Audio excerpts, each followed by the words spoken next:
Welcome friends.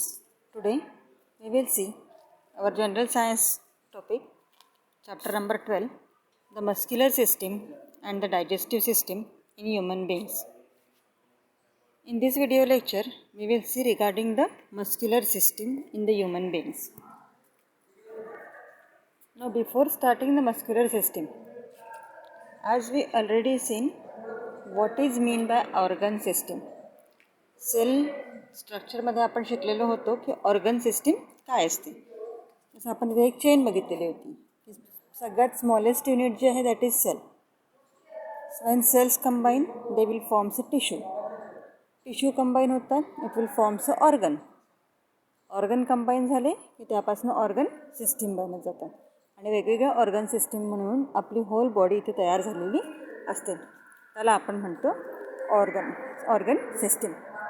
आणि जर आपल्याला डिफाईन कसं करायचं आहे, the group of organs performing similar function together in a body is called organ system.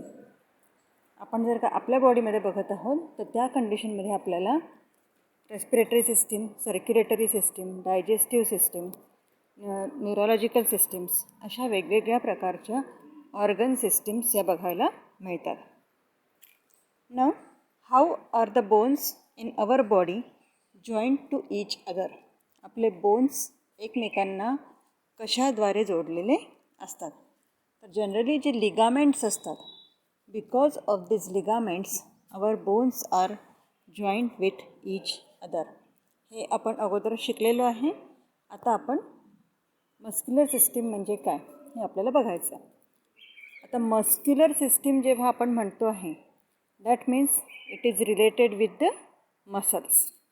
आणि मसल्स जर का आपल्याला बघायचं तर पिक्चरमध्ये आपल्याला दिसत आहे की मसल्स काय आहे, ज्या आपल्या बॉडीच्या छोट्या छोट्या पेशी जसं आपण ज्याला म्हणतो तर त्यांना आपण मसल्स असं म्हणतो. पण सायंटिफिकली जर का आपल्याला त्याला डिफाईन करायचं आहे तर मसल्स काय आहे, muscles are bundles of fibre that can contract and relaxed as replied. आपल्याला काय होतात आहे, जसं आपण हात लांब करतो तर त्या रिलॅक्स होतात मसल्स, आणि जर का आपण हात जवळ घेतो आहे तर त्या कंडिशनमध्ये त्या कॉन्ट्रॅक्ट व्हायला सुरुवात होते. आणि ह्या मसल्स म्हणजे काय आहे, it is the bundle of fibre. Now a fleshy part of our body, जिथे आपल्याला थोडा आपल्या बॉडीमध्ये सॉफ्ट पार्ट जिथे वाटतो आहे, जसं आपले थाईज आपण बघतो आहे, आपलं आपण शोल्डर किंवा ज्याला आपण एल्बो ज्याला म्हणतो आहे त्या ठिकाणी आपण बघतो, एल्बो आणि शोल्डरच्या मध्ये आर्म्स ज्याला आपण म्हणतो, in that part the our body is fleshy. काहीतरी ती सॉफ्ट असते किंवा जास्त तिथे आपल्याला मास कॉन्सन्ट्रेट झालेला आहे असं दिसून येतं. तर ह्या ठिकाणी मसल्स या जास्त प्रमाणामध्ये आपल्याला दिसून येतात. Then due to the contraction and relaxation of the muscles body parts are able to move. ठीक आहे, या कॉन्ट्रॅक्सेशन आणि रिलॅक्सेशनमुळे आपल्या बॉडीचे जे पार्ट्स आहेत ते एकमेकांपासून मूव्ह होऊ शकतात. Muscles give our body a specific shape and the posture. मसल्समुळे आपल्या बॉडीला एक पर्टिक्युलर शेप आणि स्ट्रक्चर त्याला किंवा पोश्चर ज्याला आपण म्हणू शकतो ते मिळालेलं असतं. जसं काहीजण लठ्ठ असतात, काहीजण बारीक असतात. ते कशामुळे होतं आहे, that is because of this muscular mass. ना what is the relationship between muscles and the bones. ठीक आहे, मसल्स आणि बोन्स यामधलं रिलेशनशिप काय आहे. तर जे मसल्स आहेत, these muscles are attached with the bones by means of tendons. ठीक आहे, जे काही लिगामेंट्स तिथे लागलेले असतात त्यांना आपण द टेंडन्स असं म्हणतो. Now due to the contraction and relaxation there is a movement at the joint. जसं या पिक्चरमध्ये आपल्याला दिसत आहे, इथे आपल्याला काय आहे, इथे आपला हात जो आहे तो फोल्ड झालेला आहे. तर आपल्या मसल्स जवळ आल्या, that means that muscles will gets contracted.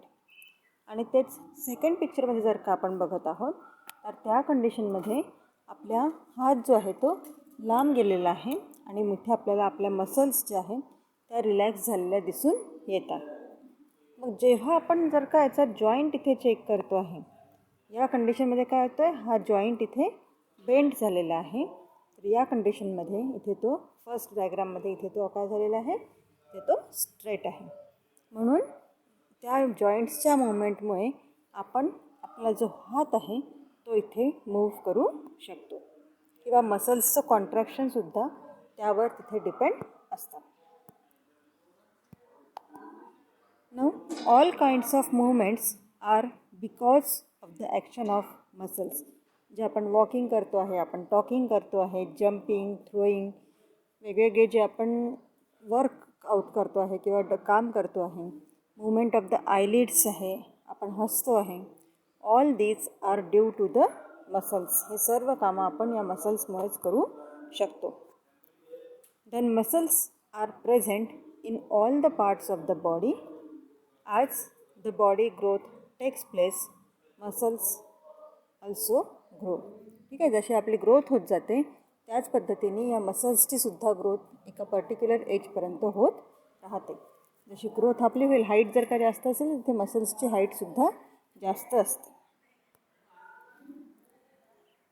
Then there are more than 600 muscles in the human body. Human बॉडीमध्ये आपल्या 600 मसल्सपेक्षा जास्त मसल्स आपल्याला असलेल्या दिसून येतात.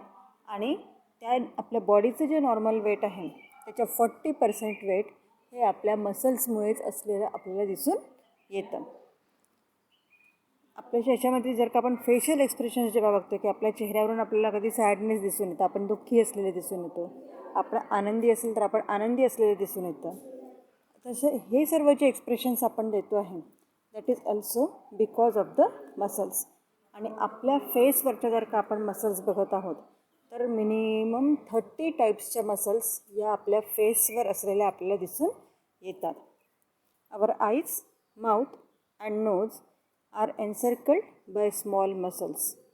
Expressions like happiness, sadness, fear are expressed by the movement of these muscles of the face. ठीक आहे, त्या मसल्सच्याच मुवमेंट्समुळे आपल्याला ते दिसून येऊ शकतात.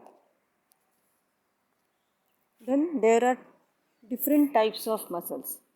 If we will see the types of muscle, then we will differentiate it according to its two types, means according to function and according to structure.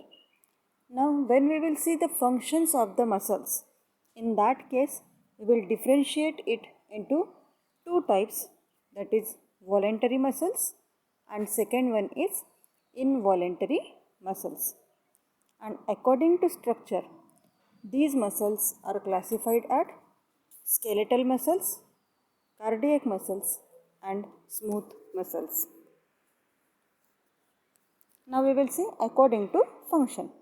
As we know, according to function, we will classify the muscles into two, voluntary muscles and involuntary muscles. Now what is meant by these voluntary muscles? Then the muscles that work under our will are called voluntary muscles. जसा आपल्याला जर का आपला हात हलवायचा आहे तर तो आपण आपल्या इच्छेनुसार हलवू शकतो. आपल्याला आपले पाय हलवायचे असतील ते आपण आपल्या इच्छेनुसार हलवू शकतो.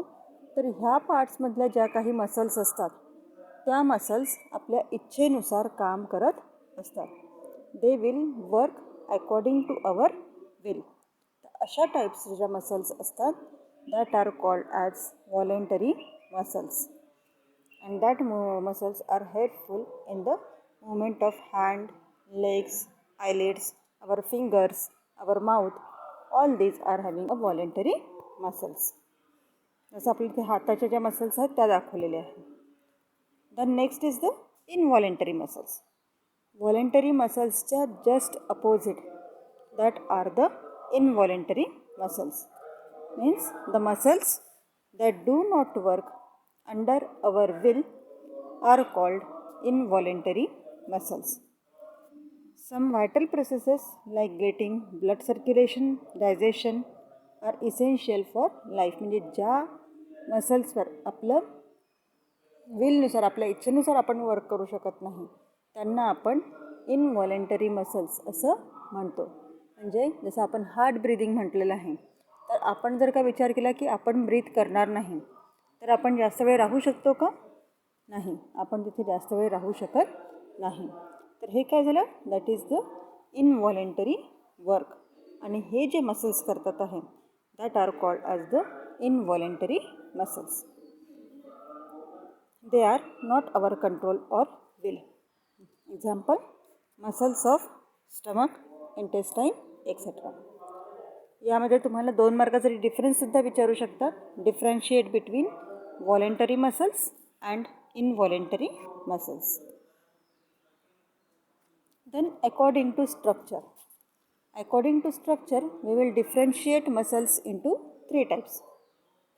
Out of that 3, first we will see that is skeletal muscles. Skeletals म्हणजे आपल्याला माहिती आहे, जे काही बोन्स आपल्या बॉडीमध्ये प्रेझेंट आहेत त्याला आपण काय म्हणतो? स्केलेटल. म्हणजे जी काही बोनची अरेंजमेंट असेल दॅट इज द स्केलेटल. नाव ज्या बोन्सशी अटॅच आपल्या मसल्स आहेत that muscles are called as skeletal muscles. Means the muscles which are attach to the skeleton and those which hold the bones are called skeletal muscles.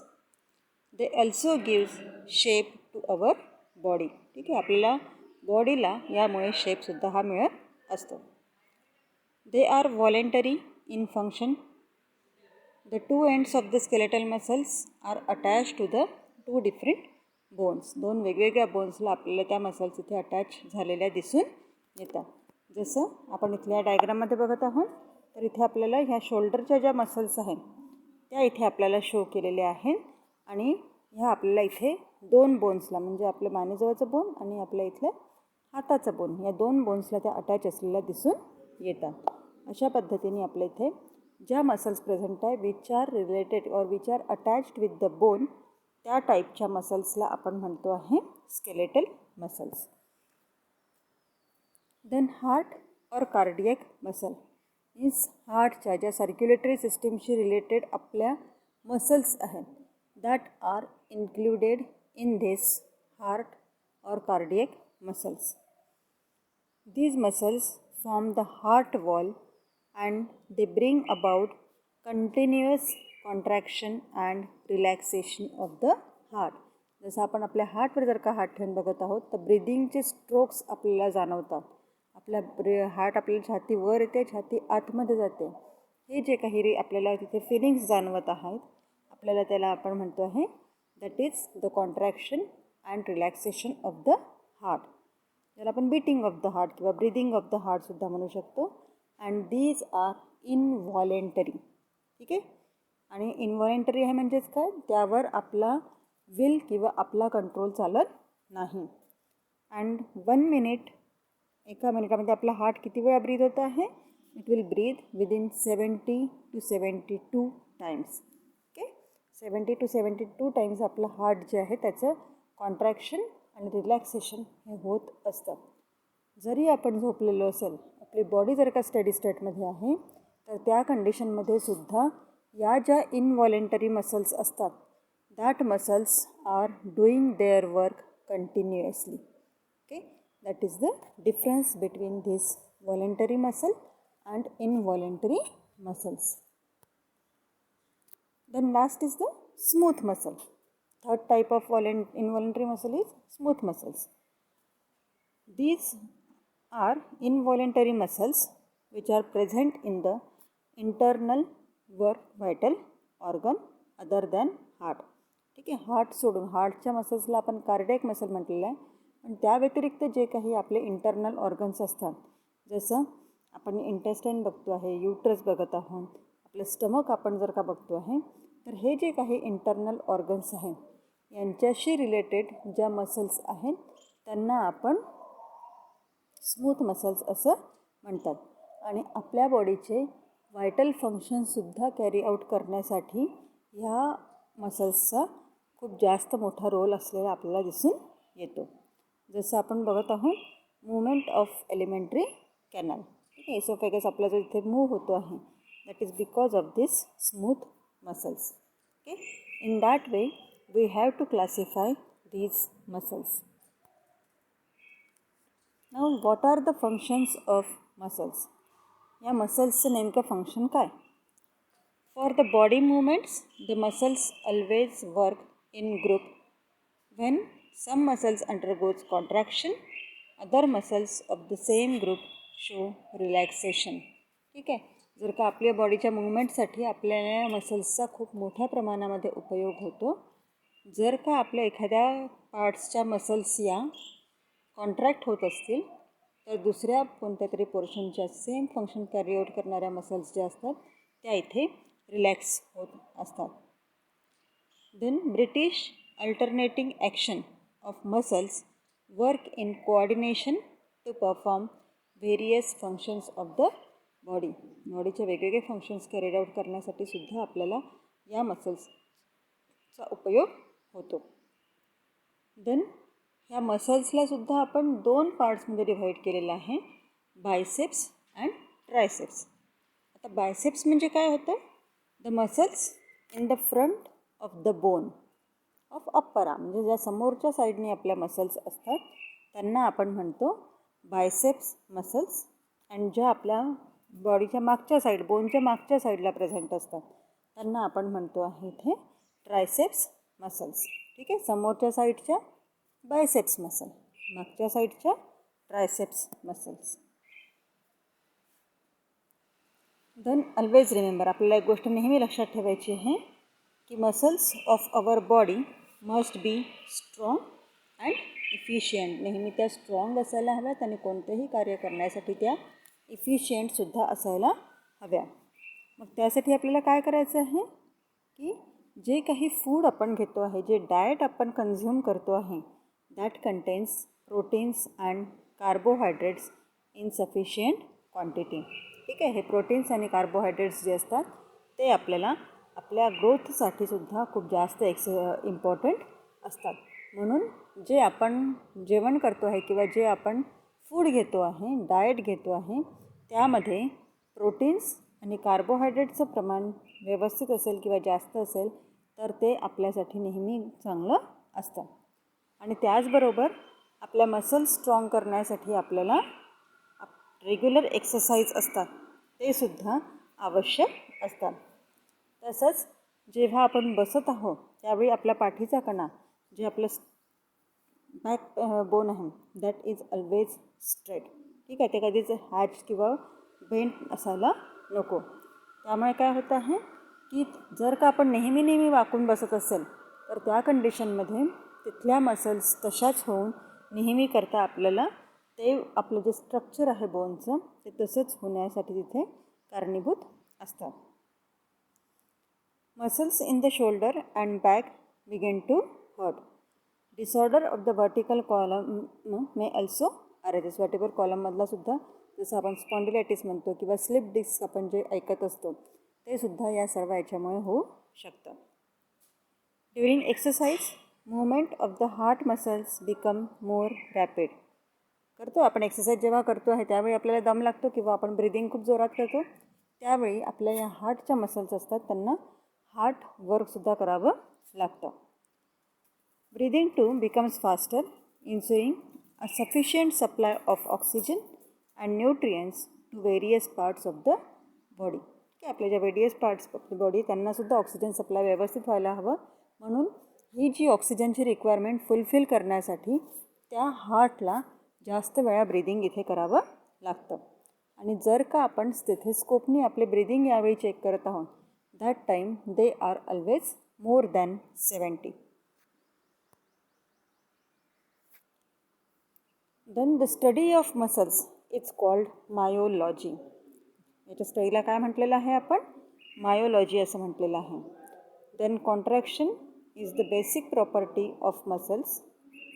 The largest muscle of our body is in the thigh. आपल्या बॉडीचे ज्या largest muscle आहेत त्या आपल्याला थायमध्ये असलेल्या दिसून येतात.